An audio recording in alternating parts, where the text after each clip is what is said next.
Hey everybody, welcome to another This Week in Bronze. I am your host Trombone, bringing you the most up-to-date old information from about a couple days ago as I can. Anyway, today I did want to talk about Xayah and Rakan, or however the fuck you pronounce it. Everyone seems to be settled on Rakan, Xayah, fucking chat. Anyway, so I wanted to talk about them and kind of go into a little bit of depth of new champions in general, what happens when they hit the league servers, and how we're going to approach that. So, Xayah and Rakan are really cool. I think they have really high skill kits, something that is hard to see in bronze, hard to execute in bronze. So I think there's a lot of controversy around them right now. I feel like there's a lot of controversy, or maybe I'm just the one starting it.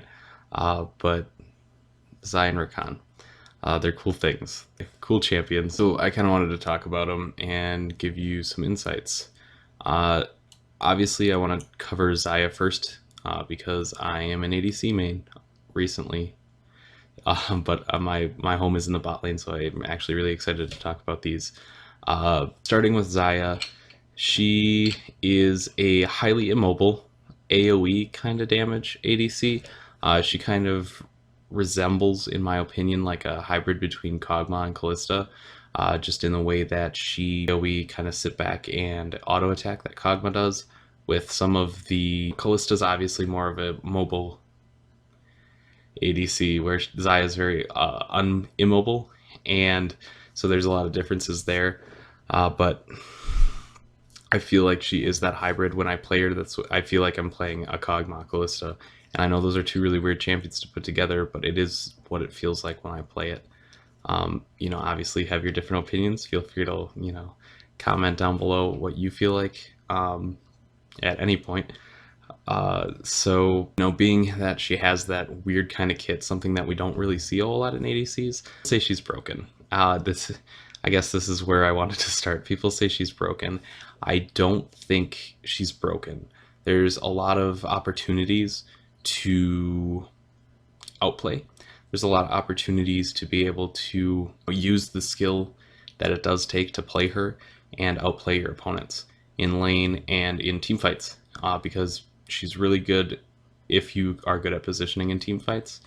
So I feel like taking advantage of that does give her kind of that broken feel, because she does end up putting out a lot of damage. But she's highly immobile. I feel like her laning phase can suffer if you're not playing with the right support, the right kind of idea behind your playing. And I've seen a lot of good Xayah players, I've seen a lot of bad Xayah players. I think it's just the difference between people that actually want to play this champion and people that just want to play a new champion. Wet their whistle with something new. Camille was the last one, and she was also pretty high skill.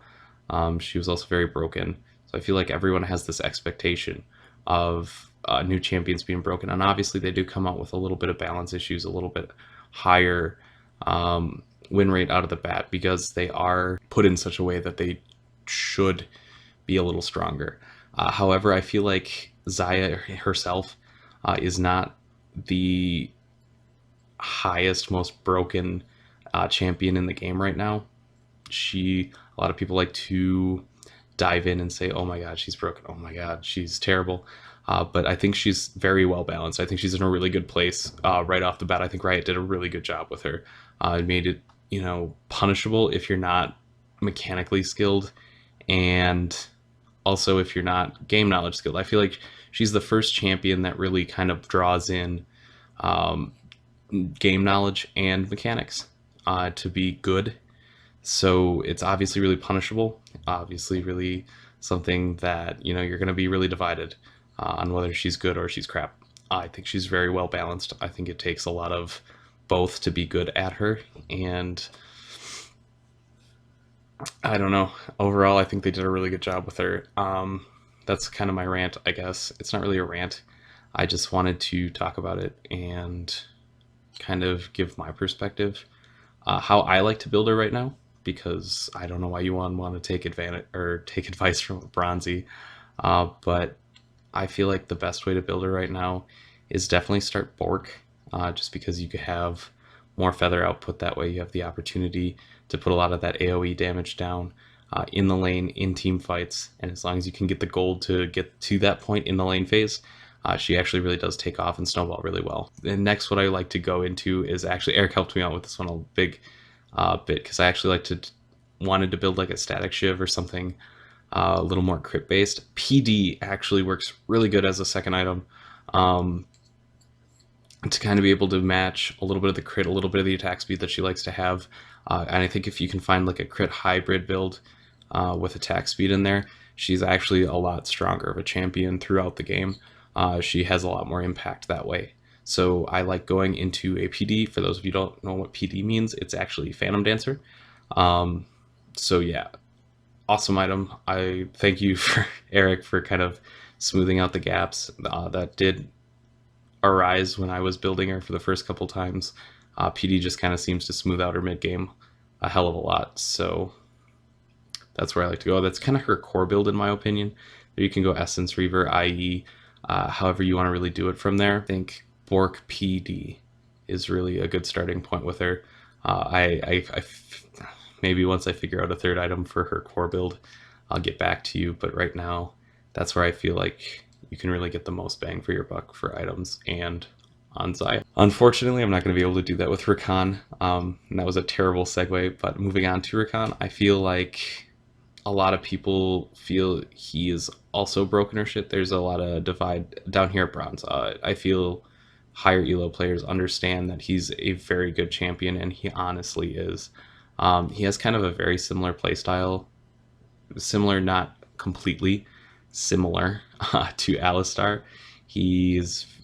But he's much more mobile. He's a very mobile Alistar. He doesn't have the same kind of laning phase because he obviously doesn't have as tanky of stats to start out with. Obviously, you're going to be dashing in, knocking up, doing a little bit of damage if you can, and then getting the hell out. It's a lot of kiting, almost. Kiting as a support, which is really cool. Not something you see a whole lot. You see aiding in kiting, but I think he does a lot of kiting himself. He does a lot of dash in and out.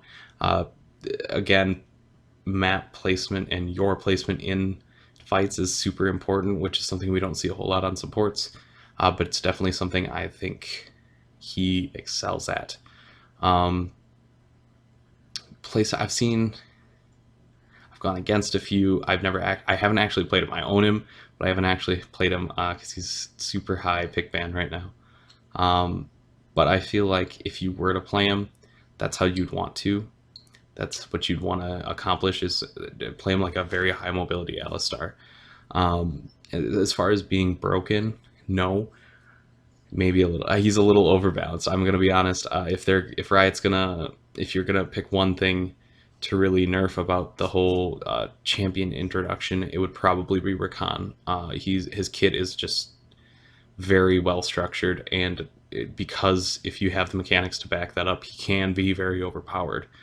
So maybe if you tone down some of the stats that are in his kit, it's definitely something you can bring back into balance. I don't think it's anything that you have to, beat with the nerf stick, but it's definitely something you might want to look at and be able to take advantage of. As far as building Rakan, I've seen a lot of Courage of the Colossus. I've seen a lot of Courage of the Colossus, Bonds of Stone things. They understand the tank aspect, that he is a kind of a dive centric champion. They don't understand is that I feel like myself, Thunderlords would actually be best on him, because you are going in and out. You get a solid amount of hits and then you back out. Thunderlords really helps with that. You go and you get your couple hits, you get some extra damage for those couple hits, and then you get back out. And then you go do it again, and you reset your Thunderlords and things like that. You don't have to reset your Thunderlords, but obviously it does help for your damage output. It's not super important on a support, but I feel it is something that can very much benefit you as a Rakan player. There's kind of my thoughts on him. Build path, like I said, I haven't played him. I have no idea. I can't even say. Maybe if I get a couple games in on him, I can understand. Maybe just a stupid 2-item core build for him too, but as of right now, I honestly don't know, and I feel like a lot of people are with me on that. Not a lot of people know how to build them. Maybe when I figure that out, we'll do a mini kind of video explaining what I figured out for Rakan. But in the meantime, I don't know how to build him. I kind of understand how he should be played, I feel like, um, and what his keystone should be, just because of how he should be played.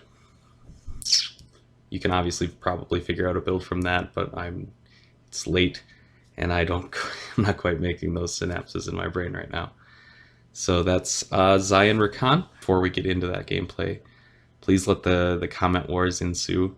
I want to know your guys' thoughts on Xayah and Rakan. If you think they're overpowered, why? I really want to know the why. I kind of gave you some of my reasons on why I think Xayah is pretty well balanced and why Rakan might be a little overbalanced. All in all, though, I do want to hear your thoughts and opinions, so please leave a comment. Obviously, don't leave a like or subscribe if you haven't liked it so far. We'll see where we're at after the gameplay, but in the meantime, that's kind of my thoughts on Xayah and Rakan, new champions in general, just kind of how to approach them, see what they want to do, see what their kit wants to do, and then build and experiment around those. Obviously, experimentation, it's really cool because I think for the first time in a long time of me playing League, seeing a new champion, there's not a set of items that you can easily fit to these champions. Obviously, the playtest team have the suggested build, but I don't know what a perfect build or a perfect core build would be for these, and I don't think a lot of people do. So you see a lot of experimentation down in bronze, and it's really interesting for me to be able to see that it's the first, like I said, it's the first set of champion set of champions in a long time that you tinker with. Obviously, Acel had a little bit of tinkering after Protobelt came out and things like that, and he kind of settled back in. But right now, I like seeing the experimentation. It kind of reminds me of why I like to play League, is seeing a lot of the innovation and a lot of the moving forward and the progress that you can get out of this game. And it's something I've been missing. It's something that I really enjoy, and I'm really excited to looking forward to and playing these champions in the future. If you want to see more gameplay, I would definitely be willing to put that out. Just feel free to drop a comment. But like I said, the quality is going to not be the best. So I guess we'll dive right into that. We'll try to keep it short, sweet, and to the point then on the gameplay. Let's dive right. Oh, I just kind of wanted to put that in there. When I first played Xayah, I had this like feather madness kind of thing going on, and my farm really struggled for that. So I just wanted to point out the fact that you can just use your feathers for trading, and you can farm just like a normal ADC. It does work later when you have more items. It's a lot easier to wave clear, and you can take advantage of those feathers then. To start off with, I would not recommend overusing the hell out of them outside of trades. So, bronze tip, opposite of a pro tip, but definitely something to consider. Something I just kind of wanted to cover really briefly because I had Feather Mania. Rito, just wanted to point out, cool ass recall. Super cool. Sorry guys, I don't think I end up dying in this one, but this clip just kind of shows how a basic trade with Xayah is going to go. We have Rakan in here, and you can kind of see some of the things that work, that don't work about him.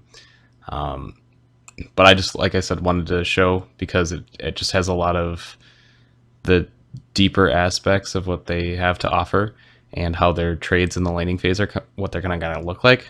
So yeah, I don't know. I had a lot of fun in this game. It was a good time. So I just kind of wanted to show that. That's what your trades are going to look like, whether I did it right or wrong. I probably fucked it all up. I didn't save my E cooldown, I think is my big one. But that's what your trades are going to be in the lane phase. It's kind of being immobile. You want to definitely position those feathers wisely. Probably want to use them more for kiting than anything, but yeah, something to look at. I didn't want to put you guys through a whole video without me dying, but here's kind of a cool dive bot lane party ADC 2K17 kind of deal going on. But I think my main fuck up every goddamn time is because she's so immobile, I get chase happy, and it ends up being my demise. So yeah. So yeah, I guess this is the last clip I kind of want to throw out there because it is more team fight oriented. and I think I died at the end, so it ropes all the classics that I want to be a little bit educational and show you my mistakes in dying. Don't get caught up by a Darius, and it was around Dragon Pit, so even worse. Anyway, thank you guys all so much for watching. I really do appreciate it. I also appreciate those comments. It feels like the more I ask for them, the less you leave, so don't leave a comment. Anyway, I really appreciate you guys watching. If you watched this far, you're one of the loyals. You're one of the 3 to 4 that watched a lot of it. So I really do appreciate it. I look forward to making more videos and expressing more opinions in the future. Unless you guys really hate that, then obviously I'll abstain and move forward to be dying all the time. I don't know. It just seems too slapsticky for me. But anyway, thank you guys so much for watching. I hope this gives you a little bit of a deeper insight into Xayah and Rakan, or at least you know my opinion on it now, because that's what YouTube's all about, is creating and sharing opinions. That's mine. Thank you. I really appreciate you listening to my opinion in the first place. So until next time, I'm not quite sure what's going to be next. I'm debating if I want to do some more things on Magic right away after pre-release. In the meantime, we'll just leave it open-ended. I'm not quite sure. But you can expect to see another This Week in Bronze next week. So thank you all so much for watching, and have a great day. I want to say night because it's freaking night, but have a good day, have a good night, wherever, whenever you're watching. Just have a good one.